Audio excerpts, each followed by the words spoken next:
कहानी की शुरुआत होती है अफ्रीका के सवाना में, जहां एक मादा चीता अपने बच्चों के साथ कुछ समय बिता रही थी। अचानक उन्होंने सुना कि एक शिकारी पास आ रहा है। थोड़ी देर बाद एक शेर आया और चीते की तरफ बढ़ा। माँ ने अपने बच्चों को बचाने के लिए भागकर शेर को अपने से दूर ले जाने की कोशिश की, लेकिन अपनी तेज रफ्तार के बावजूद वो कुछ शेरनियों के घेरे में आ गई और उन्होंने उस पर हमला कर दिया, जिसके बाद वो मादा चीता मारी गई।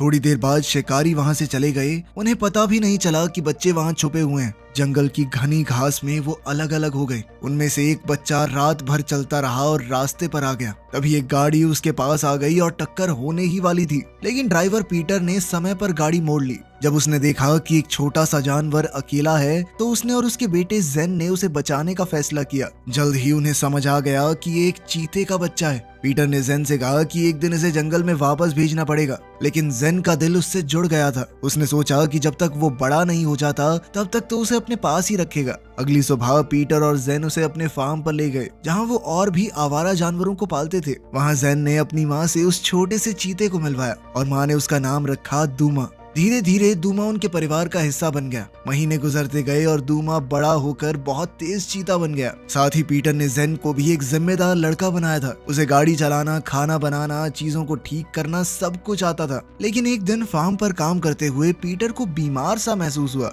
और वो ट्रैक्टर पर गिर गया। उसे तुरंत हॉस्पिटल ले जाना पड़ा, जिसके कुछ समय बाद वो घर लौट आया और अपनी पत्नी से मिला। ऐसा लग रहा था कि वो बिल्कुल ठीक हो गया है। अगली सुबह उसने जेन को बुलाया और कहा कि दूमा के साथ एक दौड़ लगाते हैं, ताकि देखा जा सके वो कितना तेज भाग सकता है। पीटर मोटरसाइकिल पर बैठा और जेन साइड कार्ट में बैठ गया और वो रास्ते पर तेज भागे। जेन ने कैमरा से सब कुछ रिकॉर्ड किया और उसने देखा कि दूमा उन्हें तो आसानी से पीछे छोड़ गया। वो चीता 50 मील प्रति घंटे की रफ्तार से भागा। घर वापस आकर क्रिस्टन ने अपने बेटे को पढ़ाई करवाई, लेकिन अचानक वो रो पड़ी। बेटे ने पूछा कि क्या हुआ, पर माँ ने बात छुपाई और कहा कि तुम पढ़ाई करो।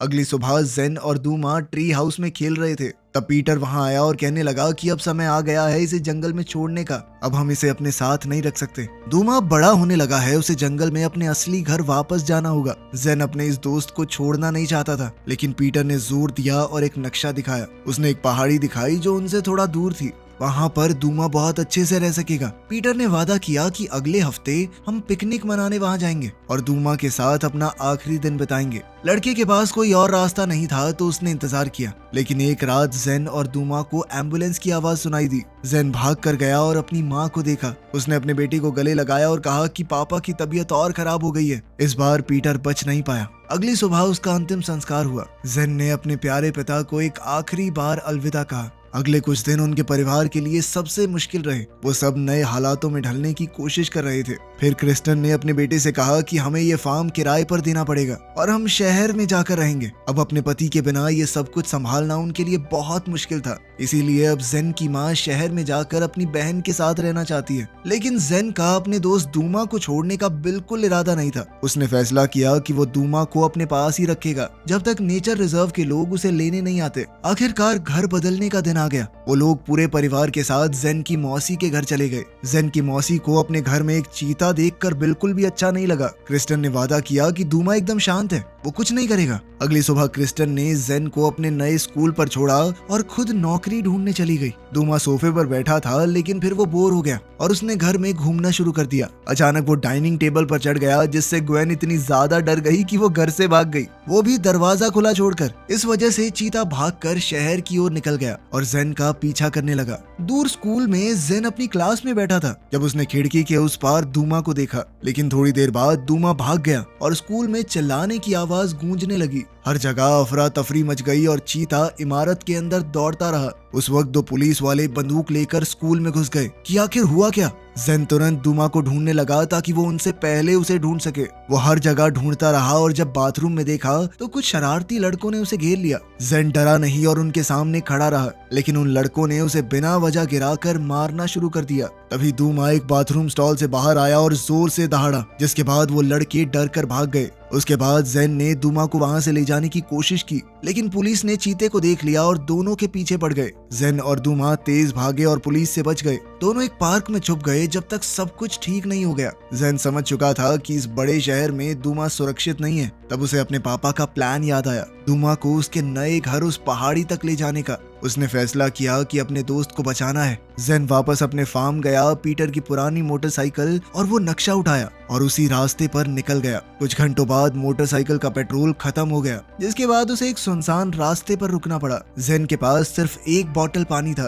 तो उन्होंने मोटरसाइकिल को धक्का लगाया और थोड़ी आगे चलकर उन्हें एक क्रैश हुआ प्लेन दिखाई दिया। जेन ने फैसला किया कि यहीं पर कैंप बनाते हैं। दिन के अंत में वो प्लेन के अंदर सो गया और दूमा बाहर पहरा दे रहा था। रात होने ही वाली थी जब दूमा ने दूर से एक आदमी को आते हुए देखा। वो आदमी रेगिस्तान में मोटरसाइकिल देखकर उसे चुराने लगा। शोर से जेन जाग गया और पूछा कि तुम कौन हो। तभी दूमा उसके पास गया और वो आदमी घबरा गया। घबराहट में उसने अपना चाकू निकाल लिया, लेकिन जेन ने कहा कि ये चीता मेरा दोस्त है, तुम्हें कुछ नहीं करेगा, घबराओ मत। उस आदमी ने बताया कि मेरा नाम रिप है और मैं दक्षिण दिशा की तरफ जा रहा हूँ, लेकिन जेन ने कहा कि ये तो वेस्ट डायरेक्शन है। उसने वादा किया कि थोड़ा पानी देने के बदले मोटरसाइकिल पर राइड मिलेगी। रिप मान गया और उसे अपने छोटे से पालतू बंदर से मिलवाया, मचाका, जो कि उसे इस सफर के दौरान ही मिल गया था। अब उन्हें कुछ भी करके इस रेगिस्तान से निकलने का रास्ता ढूंढना था।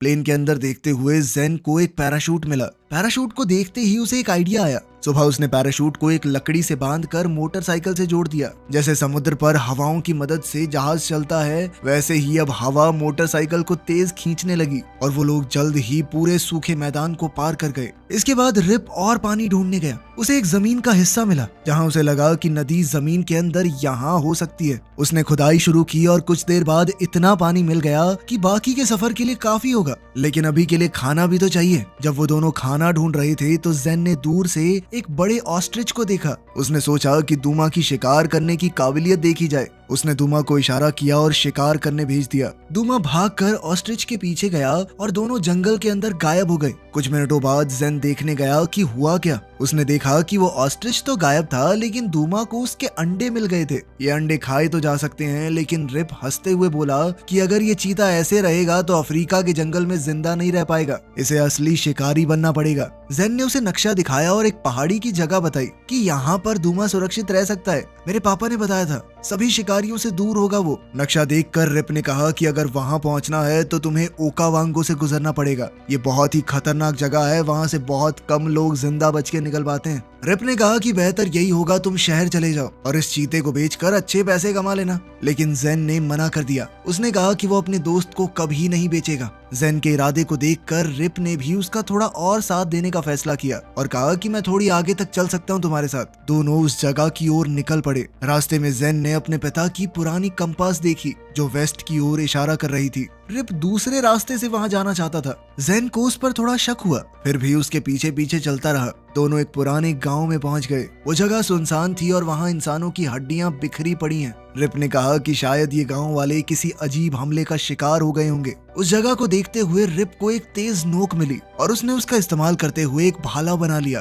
ताकि अगर कोई जानवर आ गया तो बचाव हो सके। वो और जेन गांव में घूम रहे थे, तभी एक हेलीकॉप्टर आया और उनके ऊपर घूमने लगा। रिप ने कहा कि उसमें कुछ बुरे लोग हैं और लड़के से कहा कि जल्दी से दूमा के साथ एक घर में छुप जाओ, लेकिन असल में हेलीकॉप्टर के अंदर जेन की माँ क्रिस्टन थी जो अपने खोए हुए बेटे को ढूंढने के लिए पुलिस के साथ वहां आई थी। कुछ मिनटों बाद हेलीकॉप्टर चला गया। जेन को पता ही नहीं चला कि उसकी माँ वहां थी। धीरे धीरे रिप के ऊपर उसका शक बढ़ने लगा।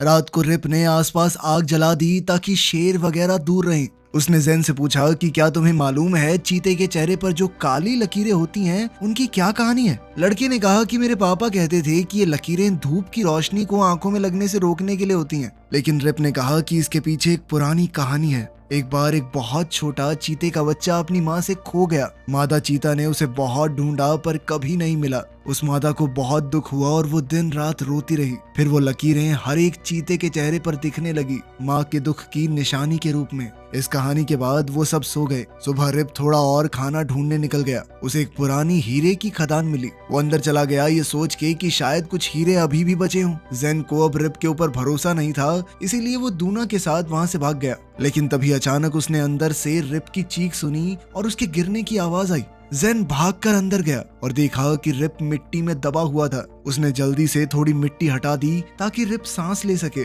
रिप ने धन्यवाद बोला और कहा कि बाकी मिट्टी भी हटा दो, लेकिन जेन ने मना कर दिया और पूछा कि पहले बताओ तुम मुझे कहाँ ले जा रहे हो। रिप ने कहा मुझे समझ नहीं आ रहा तुम क्या बोल रहे हो, एक बार निकालो तो फिर करते हैं ना बात। तब लड़के ने कहा कि मैं जानता हूँ हम लोग दक्षिण दिशा की तरफ जा रहे हैं, लेकिन मुझे उस तरफ जाना ही नहीं। उसे शक था कि रिप उसे शहर ले जाकर दूमा को बेचना चाहता है। उसके मन में लालच आ चुका है। रिप ने सफाई देते हुए कहा कि मैं बस पहाड़ों के साइड से होते हुए जा रहा हूँ, ये थोड़ा सेफ रास्ता है और कुछ नहीं। लेकिन जेन ने उसकी बात नहीं मानी और उसे वहीं छोड़ दिया। जेन ने रिप का बैकपैक उठाया, साथ ही मचाका को भी ले लिया और दूमा को सही जगह पहुंचाने वाला अपना सफर दोबारा से तय किया। कुछ घंटों बाद दोनों दोस्त पहाड़ों के नीचे एक लंबी नदी पर पहुंचे। मैप के हिसाब से तो उन्हें उस नदी को पार करना होगा, तभी वो अपनी मंजिल तक पहुंच पाएंगे। अपने पिता के सिखाए तरीके से जेन ने एक छोटा सा राफ्ट बना दिया और फिर नदी में कूद गया। वो नदी में थोड़ा सा नीचे की तरफ गए। पानी पहले तो शांत लग रहा था, पर कुछ ही मिनटों बाद दूमा अजीबोगरीब हरकतें करने लगा। जेन ने जैसे ही आगे देखा तो वहाँ बहुत से पत्थर थे। लड़का राफ्ट को दूसरी तरफ ले जाने की कोशिश करने लगा, पर तेज धार ने राफ्ट को उलट दिया। तीनों पानी में गिर गए और बाहर निकलने के लिए जूझने लगे। हालत और खराब तब हो गई जब एक मगरमच्छ के झुंड ने उन पर हमला कर दिया। जेन ने रिप का भाला उठाया और खुद को बचाने की कोशिश की। किसी तरह किस्मत से बचते बचाते वो लोग किनारे तक आ गए और मगरमच्छों का खतरा टल गया। इस घटना के बाद वो एक बड़ी कॉर्नफील्ड से गुजरे। दूसरी तरफ पहुंचकर जेन ने एक बड़ा सा झुंड देखा, अफ्रीकन भैंसों का। मचाचा उनकी आवाज से डरकर भाग गया। दूमा अब एक भैंस को पकड़ने के लिए तेज भागा। जेन उसे देख नहीं पाया और वो भी उसके पीछे चला गया, पर फिर कई घंटे बीत गए और दूमा का कोई पता नहीं मिला। ऊपर से रात होने वाली थी जब जेन एक बहुत ही आसान शिकार बन जाएगा। फिर भी जेन ने हार नहीं मानी और अपने दोस्त को ढूंढता रहा। आखिर में उसे एक जंगल मिला जहां उसका सामना एक जंगली सुअर से हो गया। जेन डर के मारे पेड़ पर चढ़ गया। तभी एक जहरीले मकड़े ने उसके चेहरे पर चलना शुरू कर दिया। उसने अपने आप को एकदम शांत रखा जब तक वो जंगली सुअर वहां से चला नहीं गया। इसके बाद जेन नीचे आया और दूमा को ढूंढने लगा। दूमा दरअसल जंगल के बीच एक जाल में फंस गया था। चीते ने खुद को छुड़ाने की बहुत कोशिश की, पर वो शिकारियों के बनाए पिंजरे में फंस चुका था। ये शिकारी जंगल के जानवरों को बेचने का काम करते हैं। जेन को जल्दी अपने दोस्त को बचाना था। जंगल में ढूंढते वक्त अचानक उसके चेहरे पर वही बंदर कूद गया। वो जेन को देखकर बहुत खुश था, पर वही जंगली सुअर वापस आ गया और उनके पीछे दौड़ने लगा। जेन भागने लगा, पर कुछ देर बाद गिरकर बेहोश हो गया। ऐसा लग रहा था मानो सब कुछ खत्म हो गया हो। लेकिन फिर कुछ देर बाद जेन आग के पास होश में आया। दूमा उसके पास बैठा था और रिप उसे प्यार से सहला रहा था। दरअसल रिप ने ही ऐन वक्त पर आकर चीते को जाल से छुड़ाया और जेन को भी बचा लिया उस जंगली सुअर के हमले से। ये सुनकर जेन ने उसे अकेला छोड़ने के लिए माफी मांगी, लेकिन रिप ने कहा कि तुम गलत नहीं थे। मेरा सच में यही प्लान था कि मैं तुम्हें वापस ले जाकर इनाम लूंगा ताकि मैं अपने परिवार के पास लौट सकूं। रिप ने बताया कि सालों पहले उसने अपना गांव छोड़ दिया था। वो अपनी बीवी और बच्चों को वहीं छोड़कर शहर में किस्मत आजमाने गया था, लेकिन वहां एक के बाद एक गड़बड़ होती गई और वो जेल में पहुंच गया। सालों से वो जेल के अंदर बंद था। जेल से छूटने के बाद रिप हमेशा पैसे कमाने की कोशिश करता रहा ताकि वो अपने परिवार के पास लौट सके। ये सब सुनकर जेन को उस पर थोड़ा भरोसा हो गया। रिप ने वादा किया कि वो दूमा को उसके नए घर तक ले जाने में मदद करेगा। उससे पहले दोनों खाने की तलाश में निकले और जंगल में उन्हें 2 हिरन मिले।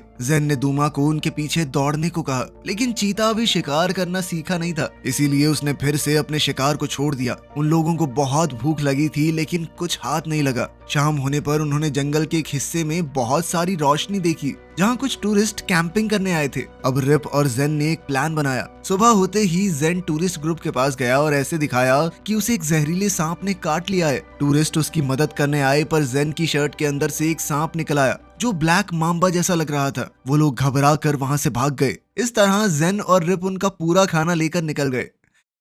इसके बाद वो नदी के रास्ते बोट में चल पड़े। जेन ने रिप को अपने बचाए हुए पैसे तोहफे में दे दिए। उसने कहा कि मेरी मदद करने के लिए फीस दे रहा हूँ आपको, ले लो। रिप इससे खुश हुआ और बदले में उसने एक छोटा सा हीरा जेन को दिया जो उसे गुफा में मिला था। ये उनकी दोस्ती की निशानी होगी। नदी पार करने के बाद वो पहाड़ों के रास्ते चलते रहे। दूमा ने रास्ते में एक हिरन का बचा हुआ शिकार देख लिया। रिप ने कहा कि आसपास शेर हो सकते हैं, पर फिर भी दूमा उस हिरन को खाने लग गया। जेन ने दूमा से कहा कि खाने को हमारे साथ भी बांट लो, लेकिन चीते को ये बात पसंद नहीं आई और उसने गरज कर जेन को डरा दिया। ये देखकर जेन हैरान हो गया क्योंकि दूमा ने पहले ऐसा कभी नहीं किया था। लेकिन रिप ने कहा कि दूमा को अकेला छोड़ दो, वो जंगल की जिंदगी में ढलना शुरू कर रहा है। जब दूमा ने खाना खत्म कर लिया तो वो लोग एक गुफा में आराम करने गए। वहाँ उन्होंने पुरानी गुफा की पेंटिंग्स देखी। रिप ने कहा कि उसका गांव यहीं पास में है और बचपन में वो और उसके पिता यहाँ कैंप करते थे, लेकिन अब सब कुछ बदल चुका था। उसने कहा कि एक दिन ये गुफा भी भुला दी जाएगी और यहाँ आने वाले लोग भी। ये सुनकर जेन सोच में पड़ गया। उसने कहा कि मुझे तो बदलाव बिल्कुल पसंद नहीं है, क्योंकि उसके पिता की मौत के बाद उसकी जिंदगी में सब कुछ बदल गया था। उसे लगता था कि दुमा के जाने के बाद और बदलाव आएगा, और उसे ये सब बिल्कुल भी अच्छा नहीं लग रहा था। रिप ने उसे समझाया कि बदलना तो दुनिया का दस्तूर है, इसे रोका नहीं जा सकता, लेकिन जरूरी नहीं हर बदलाव बुरा हो। देखो, उस बदलाव की वजह से तुम आज एक मजबूत और हिम्मत वाले लड़के बन गए हो, और दूमा भी एक पालतू जानवर से बदलकर जंगल के तरीकों में ढल रहा है। दूमा बात तो समझ रहा था, लेकिन अपने दोस्त को अलविदा कहना उसके लिए इतना आसान नहीं था।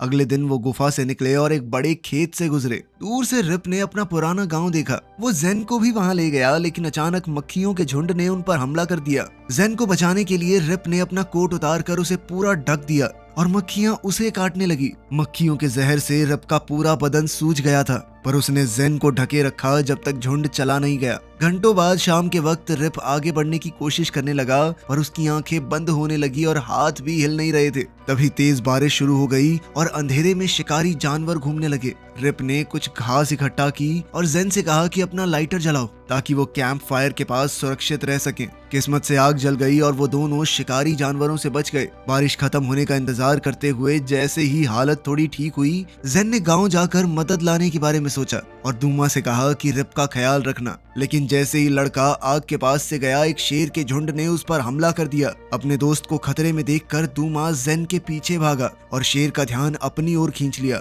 अपनी तेज रफ्तार से वो एक गुफा की तरफ भागा और शिकारी जानवरों को छोड़कर दूसरी तरफ से सुरक्षित निकल गया। तब तक जेन गांव में पहुंच चुका था और वो एक बुजुर्ग से मिला। उसने इशारे से रिप को बचाने में मदद मांगी। भाषा ना समझने के बावजूद बुजुर्ग ने कुछ लोग बुलाए और वो सब जेन के साथ गए। उन्होंने रिप को आग के बीच में सोता हुआ पाया। वो लोग जैसे ही उसे वापस लाए, जेन अपने दोस्त को बुलाने लगा। तभी दूमा ने एक और चीते की आवाज सुनी और उसे देखने चला गया। अगली सुबह जेन गांव के बाहर इंतजार कर रहा था, जबकि बुजुर्ग लोग रिप का इलाज कर रहे थे। गांव वालों ने अपनी जड़ी बूटियों की मदद से रिप के शरीर से मक्खियों का जहर पूरी तरह निकाल दिया। होश आते ही उसने अपनी पत्नी, 2 बच्चों और माँ को देखा। रिप रो पड़ा और इतने साल गायब रहने के लिए माफी मांगने लगा। फिर उसने जेन को बुलाकर अपने परिवार से मिलवाया। परिवार ने जेन का शुक्रिया अदा किया। जेन इस बात से खुश था कि रिप एकदम ठीक हो गया, लेकिन दूमा के वापस न आने से परेशान भी। कुछ देर बाद वो गांव छोड़कर दूमा को ढूंढने निकल गया। थोड़ी दूर जाकर उसने 2 चीते देखे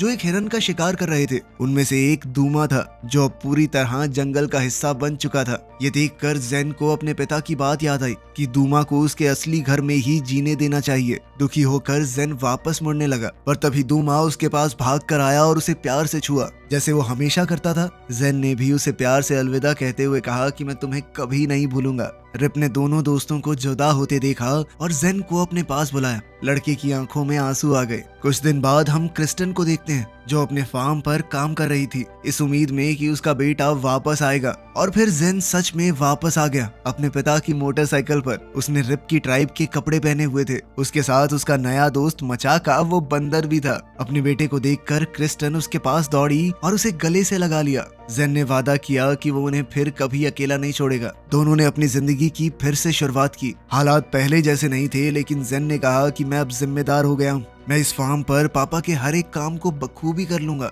साथ ही दूमा भी जंगल का हिस्सा बनकर काफी खुश था। वीडियो पसंद आई तो लाइक कर देना, चैनल को सब्सक्राइब कर लेना। मिलते हैं अगली वीडियो में।